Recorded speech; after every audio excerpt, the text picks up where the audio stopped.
नमस्ते, म अरुण शर्मा। आजको टपिक छ tax rate and concession to agriculture business.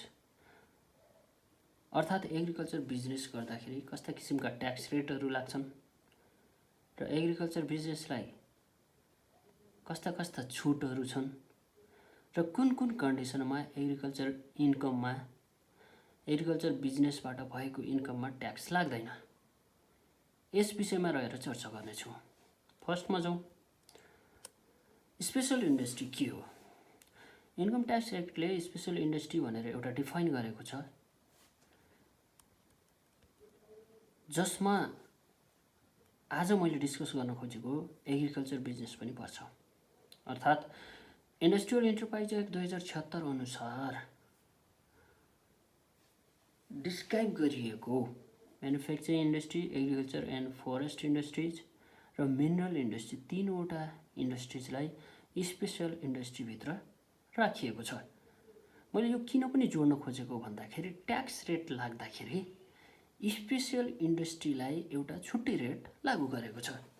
जुन स्पेशल इन्डस्ट्रीलाई एउटा रेट लागू गरेको छ त्यो रेट नै एग्रिकल्चर बिजनेसलाई पनि लागू हुने गर्दछ। त्यो कारणले यसमा भन्न चाहे। त्यस्तै agro and forest based industry भनेको के हो त? जुन औद्योगिक व्यवसाय ऐन 2076 अनुसार डिस्क्राइब गरिएको छ, एग्रिकल्चर एन्ड फरेस्ट बेस्ड। यसमा अझै पनि तपाईँले के विचार गर्नुहोस् भन्दाखेरि आज मैले जुन भन्न खोजिरहेको छु टोटली एग्रिकल्चर बिजनेस रिलेटेड मात्र भन्न खोजिरहेको छु। तर ट्याक्सले कुनै कुनै कन्डिसनमा एग्रिकल्चर र फरेस्ट बेस्ड दुईटै इन्डस्ट्रीलाई लिएर छुटको व्यवस्था गरेको छ। त्यो कारणले गर्दा एग्रिकल्चर एन्ड फरेस्ट बेस्ड इन्डस्ट्रीमा के पर्छन् भन्ने कुरा जुन तपाईँले स्क्रिनमा देख्न सक्नुहुन्छ, हेर्नुहोला। जस्तो sericulture, silk production, horticulture, fruit processing र यस्तै फरेस्ट बेस्ड इन्डस्ट्रीहरू रहेका छन्। यसमा धेरै चर्चा गर्न चाहिन्न म। र अब हामी मेन पोइन्टमा जाउँ। जस्तो यदि कुनै पनि कोअपरेटिभ संस्थाले कोअपरेटिभ संस्था अन्तर्गत दर्ता भएर एग्रिकल्चर र फरेस्ट बेस्ड, यसमा दुईटै छ हेर्नु है, एग्रिकल्चर र फरेस्ट। आज एग्रिकल्चर मात्रै छुटाएको छैन, एग्रिकल्चर र फरेस्ट बेस्ड दुईटै टाइपको इन्डस्ट्री गर्छ भने, जस्तो यसमा स्क्रिनमा देख्नुहुन्छ जुन अगाडि मैले भनेको थिएँ औद्योगिक व्यवसाय ऐनले जुन डिस्क्राइब गरेको छ त्यो बिजनेस नै यसमा रहेको छ। यदि यो टाइपको बिजनेस कसैले गर्छ भने त्यसमा ट्याक्स पनि लाग्दैन र त्यसले कमाएर राखेको इन्कम जुन ओनरले लैजान्छ त्यसमा पनि डिभिडेन्ड ट्याक्स लाग्दैन। यो व्यवस्था गरिएको छ। अब जाउँ नेक्स्टमा, तपाईको एग्रिकल्चर इन्कम के हो त? एग्रिकल्चर इन्कम फर्स्टमा हामीले त्यो बुझ्नु आवश्यक छ। कुनै पनि एग्रिकल्चर बिजनेस गरेर त्यसबाट आउने इन्कम नै एग्रिकल्चर इन्कम हो र जसमा कुनै पनि किसिमको ट्याक्स लाग्दैन, एक्सेप्ट यो दुईवटा कन्डिसन। हेर्नु है, यदि यो दुईवटा कन्डिसन छ भने त्यसमा ट्याक्स लाग्छ। फर्स्ट, कुनै पनि एग्रिकल्चर बिजनेस गर्नु भएको छ, कसरी भन्दा रजिस्टर फर्म दर्ता गरेर, कम्पनी दर्ता गरेर, पार्टनरसिप दर्ता गरेर, अर्थात् कुनै कर्पोरेट बडी तपाईहरु जम्मा भएर एउटा बिजनेस गर्नु भएको छ भने त्यसमा ट्याक्स लाग्यो। यदि रजिस्टर फर्म कम्पनी दर्ता गर्नु भएको छैन, आफैले गर्नु भएको छ भने त्यो इन्कममा तपाईलाई ट्याक्स लाग्दैन। त्यस्तै अर्को एउटा तोकेको के छ भन्दाखेरि भूमि ऐन 2051 अनुसार त्यो भूमि ऐन 2021 को सेक्सन 12 को घर ङमा जुन उल्लेख गरिएको छ त्यसले दिएको सिलिङ अथवा जुन उल्लेख गरिएको छ त्यो कन्डिसन बाहेक यदि एग्रिकल्चर बिजनेस गर्छ भने त्यसमा ट्याक्स लागेन। तर 12 घर ङ अनुसार बिजनेस गर्छ भने त्यसमा ट्याक्स लाग्ने गर्छ। अब रह्यो कुरा सेक्सन 12 घर ङले के कुरा गर्छ त? सेक्सन 12 घर ङले के कुरा गर्छ भन्दा कुनै पनि नेपाल सरकारले तोकिएको औद्योगिक क्षेत्रभित्र रहेर कुनै ल्यान्ड युज गरेर एग्रिकल्चर बिजनेस गर्ने, त्यस्तै कुनै एग्रिकल्चर बिजनेस गर्ने तोकिएको ठाउँमा यदि नेपाल सरकारले तोकिदिएको छ भने त्यो कन्डिसनमा ट्याक्स लाग्ने कुरा गरेको छ। एग्रिकल्चर बिजनेस भन्नाले त मैले पहिला पनि भनिहालेँ, तपाईँको क्रप्स जस्तो बालीनालीहरूबाट जति पनि आम्दानी हुन्छ र त्यो जग्गा तपाईँको कुनै मोहीले काम गरेको छ र मोहीले तपाईँलाई सर्टेन पैसा दिन्छ भने त्यो बराबरको अमाउन्टमा पनि तपाईँलाई ट्याक्स लागेन। अब यसको ट्याक्स रेटमा जाउँ। नर्मल्ली ट्याक्स रेट कसरी लाग्छ त? नर्मल्ली ट्याक्स रेट एग्रो बिजनेसलाई लाग्ने भनेको इन्डिभिजुअलको केस एउटा छ र इन्टिटीको केस एउटा छ। हेर्नुहोस् है, इन्डिभिजुअलले यदि एउटा व्यक्तिले कारोबार गरेको छ भने यो रजिस्टर फर्मको लागि मात्रै मैले कुरा गर्दैछु है, जुन कम्पनी रजिस्टर गरेर काम गरेको हुन्छ त्यसको लागि मात्रै यो लागू हुन्छ हो। इन्डिभिजुअल व्यक्ति छ, उसले कुनै रजिस्टर गरेको छैन भने त यो लागू नै भएन। जुन कुरा मैले अगाडि पनि भनिसकेँ, यदि रजिस्टर व्यक्ति छ भने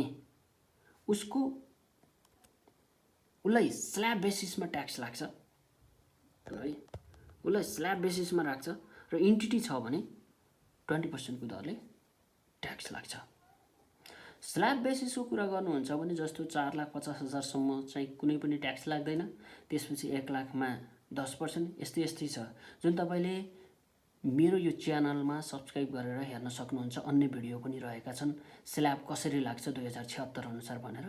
र यदि इन्टिटी छ भने एनेक्सर 1 को सेक्सन 2 अनुसार 20%ले ट्याक्स रेट राख्छ। किन 20% लाग्यो त भन्दाखेरि एग्रो इन्डस्ट्रिजलाई इन्कम ट्याक्स एक्टले स्पेशल इन्डस्ट्रीभित्र क्याटेगोरी गरेको छ। हेर्नुहोस् है, नर्मल ट्याक्स रेट यो नै हो यदि तपाईँ रजिस्टर कम्पनी रजिस्टर गरेर एग्रो बिजनेस गर्नुहुन्छ भने। अब अरू यसलाई स्पेसिफिक छुटको व्यवस्था पनि गरेको छ। छुटतिर जाउँ। जस्तो तपाईँको स्पेशल इन्डस्ट्री छ, स्पेशल इन्डस्ट्री कुनै एउटा व्यक्तिले यदि सञ्चालन गर्नुभएको छ भने आर्थिक ऐन 2076 अनुसार त्यो व्यक्तिको स्ल्याब बेसिसमा जुन कुरा गरेँ 30% लाग्ने रेटमा 1/3 कन्सेसन गरेको छ। 1/3 कन्सेसन गर्दा उसलाई 20% लाग्छ। हेर्नु है, इन्डिभिजुअल व्यक्तिले गर्छ भने। र यदि त्यो इन्डिभिजुअल व्यक्तिले एग्रिकल्चर बिजनेस गर्छ र त्यसबाट 20 लाखभन्दा बढी कमाउँछ भने अझै 20% एडिसनल लागेर 24% उसलाई ट्याक्स लाग्ने गर्छ।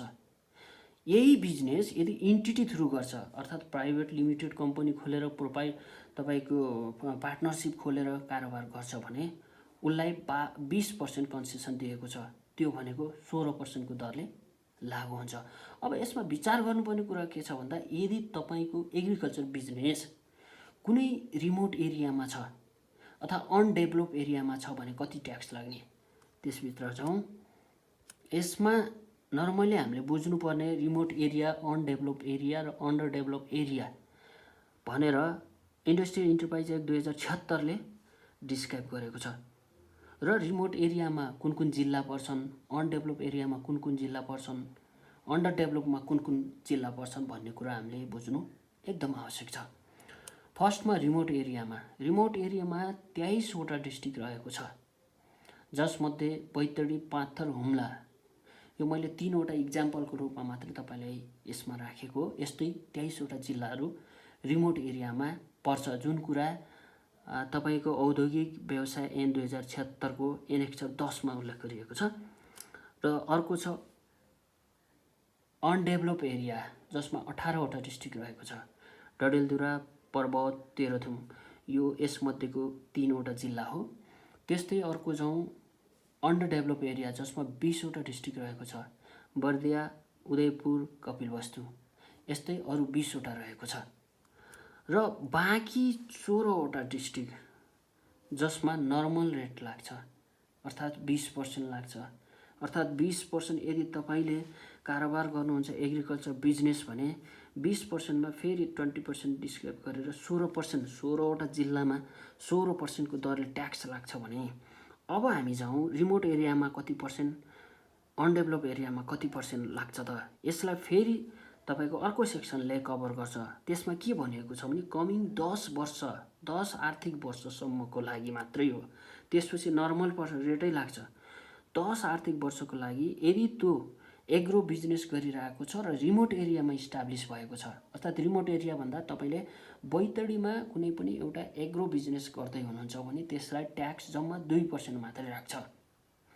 त्यस्तै तपाईँको अन्डर डेभलपमा छ भने 4% र अनडेभलपमा र अन्डर डेभलपमा छ भने 6%, अर्थात् तपाईँको रिमोटमा 10% लाग्ने गर्छ, 20% को 90% छुट दिएको छ, र अन्डर डेभलपमा 80% छुट दिएको छ भने अन्डर डेभलपमा 30% छुट दिएर तपाईँको यो लाग्छ। अब हामीले यसमा बुझ्नुपर्ने कुरा के छ भने यदि तपाईँले कुनै एग्रिकल्चर बिजनेस बर्दिया जिल्लामा खोल्नुहुन्छ भने 6%, यो जुन अन्डर डेभलप एरियामा पर्छ, र 6% ट्याक्स दिनुपर्ने हुन्छ।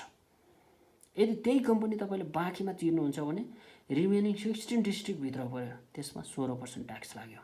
हेर्नु है, यो एउटा तपाईँको बिजनेस गर्नको लागि ट्याक्स प्लानिङको लागि ठुलो काम लाग्ने गर्छ। त्यही भएर तपाईँले कुन एरियामा तपाईँको एग्रो बिजनेस गर्दै हुनुहुन्छ त, त्यो बारेमा तपाईँले एकदम विचार गर्नुपर्ने हुन्छ। तपाईँलाई यो भिडियो कस्तो लाग्यो प्लिज लाइक एन्ड सब्सक्राइब गर्न नबिर्नु होला, र यस्तै ट्याक्स रिलेटेड अरू पनि भिडियोहरू हेर्नको लागि सब्सक्राइब गरिदिनु होला। धन्यवाद।